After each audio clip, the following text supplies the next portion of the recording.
చూద్దాం బాజీ గారు. అలాగే శ్రీనివాసరెడ్డి గారు, బీజేపీ రాష్ట్రంలో ఉన్నటువంటి పరిస్థితి చూస్తే వాళ్ళకు ఉన్నటువంటి ఓటు శాతం అని మనం వెతికితే కనపడేది చాలా నిస్పృహతో కూడిన సమాధానం. ఎంతుంది వాళ్ళ పర్సెంటేజ్ అనేది మీకు తెలుసు, నాకు తెలుసు, ఆ పార్టీకి కూడా తెలుసు.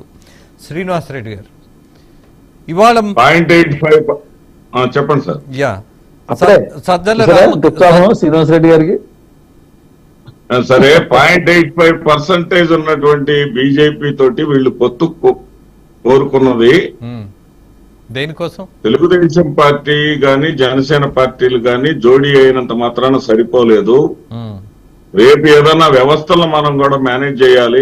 మేనేజ్ చేస్తే తప్ప వైఎస్ఆర్సీపీని ఓడించలేము అనే దాంతోనే సజ్జల గారు చెప్పింది చాలా చాలా చాలా స్పష్టమైనటువంటి విషయం. చాలా చక్కని అంశాన్ని కూడా ఆయన చెప్పారు. మీకు నచ్చకపోవచ్చు కానీ చాలా కరెక్ట్ అంశాన్ని చెప్పాడు. చేసేది రామజపం, మరి సహవాసం చేసేది రాబందులతో. అట్లా ఉన్నప్పుడు రాబందులతో సహవాసం చేసేటప్పుడు రాష్ట్రాన్ని పీడించి, ఇప్పుడు ఇందాక నుంచి మీరు అతను అనంతబాబు గురించి పదే పదే చెప్తున్నారు సార్.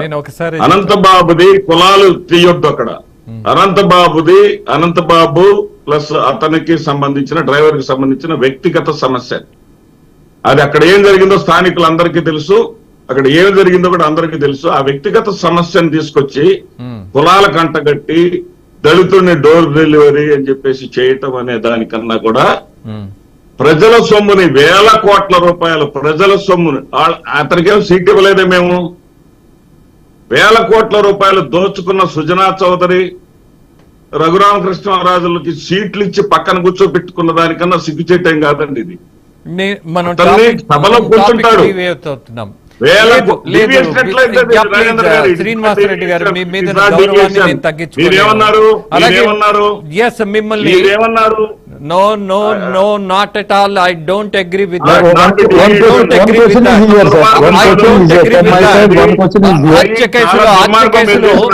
హత్య కేసులు బాబాయ్ హత్య కేసులో నిందితులుగా ఉన్న వాడికి మీరు పార్టీ సీట్ ఇచ్చారు. అలాగే మీరు అన్నట్టుగా కొంతమంది అవినీతి పరులకు కొన్ని పార్టీలు సీట్లు ఇస్తున్నాయి. అలాగే మరొక విషయం స్పష్టంగా చెప్తా, ఇవాళ మీరు పార్లమెంటులో ఉన్నటువంటి పార్లమెంటు సభ్యుల యొక్క చరిత్ర మొత్తం తీస్తే ఎంత శాతం నేరస్తులు ఉన్నారు అనేది మీకు నాకు తెలియంది కాదు. మనమేదో ఒక పార్టీలో ఉన్నామనో, మనమేదో ఒక పద్ధతిలో ఏదో ఒక వాదన చేద్దాం అన్నటువంటి ప్రయత్నం మనం చెయ్యనే వద్దు. శ్రీనివాసరెడ్డి గారు, మొదట్లోనే మన ఇద్దరం మాట్లాడుకున్నటువంటి ఆ గౌరవం పరస్పరం పెంచుకునే దాంట్లో ఒక వాస్తవాన్ని మాత్రం ఒప్పుకుందాం. నేనే చంపానన్న తర్వాత వాడిని ఇవాళ బతకనిచ్చింది ఈ చట్టం అంటే, ఈ చట్టాన్ని మనము అసహించుకోవాలంట. ఎంత ధైర్యం! చచ్చిపోయిన వాడు దళితుడు కాబట్టి దళితుడు అన్నారు. బట్ దళితుడు కాని వాడిని ఎక్కడా దళితుడని చెప్పలా, ఎక్కడా చెప్పలా. సార్ ఒక విషయం, అరాచకం అని పదే పదే అంటున్నారే. తెలుగుదేశం హయాంలో ఒక మాజీ మంత్రి, మాజీ ఎంపీ దారుణంగా హత్య గావించబడ్డాడు. అది అరాచకం కాదండి? వివేక హత్య ఎవరి గాయంలో జరిగిందండి?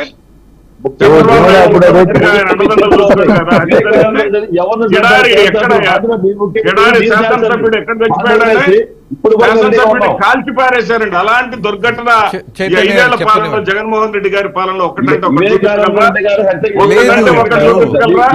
అలాంటి దుర్మార్గపు చర్యల్లో ఒకటంటే ఒకటి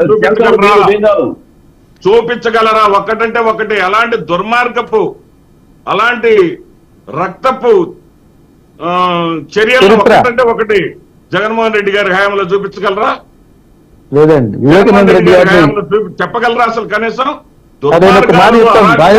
వాళ్ళనేమో మంచి వాళ్ళుగా చెప్తారు. రాజేంద్ర గారు, అది కొంచెం మీరు కూడా ఆత్మపరిశీలన చేసుకోవాలా.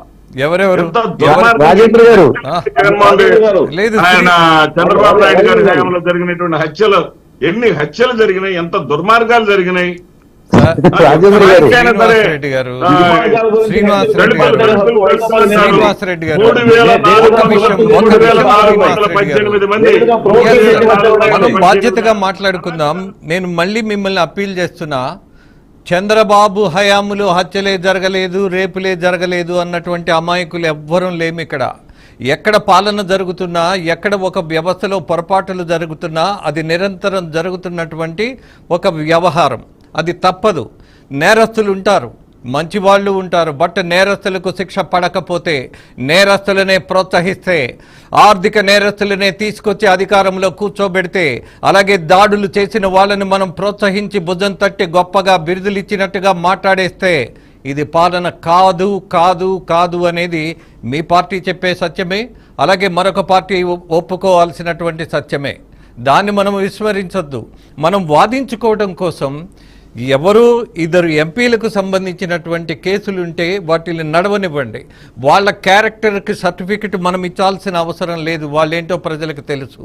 అట్ ద సేమ్ టైం హత్య చేసిన వాడిని తీసుకొచ్చి మనం భుజాన వేసుకోవటం, శ్రీనివాసరెడ్డి గారు ప్లీజ్ మీలాంటి వాళ్ళు చేయకూడదు. నమస్కరించి చెప్తుందా, ప్లీజ్ వదిలేద్దాం ఆ టాపిక్ని. అతనికి ఏమన్నా మళ్ళీ ఏమన్నా టికెట్ ఇచ్చావా?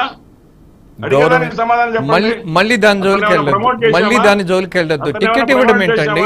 తన్ని తగలేయాలి పార్టీ నుంచి. మళ్ళీ మాట్లాడతారేంటండి? ఆ కుటుంబం యొక్క పరిస్థితి ఏంటండి?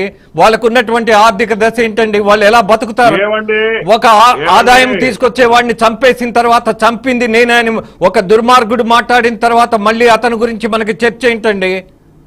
వద్దు వద్దు శ్రీనివాసరెడ్డి గారు, మనకి వద్దే వద్దు. వ్యక్తిగతంగా ఒక చోట అలాంటి మీది కానిది మీరు భుజాన వేసుకుని అనవసరమైనటువంటి ఆ ఇబ్బంది మీరు తెచ్చుకోవద్దు.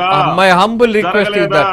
మీరు కూడా నా భావాన్ని అంతర్గతంగా ఒప్పుకుంటారు. మీలో ఆ సంస్కారం ఉంది. బట్ మీరు వాదించాలి కాబట్టి వాదించే పరిస్థితిని నేను గమనిస్తున్నాను. ఈ టాపిక్ ని పక్కన పెట్టేస్తా ప్లీజ్.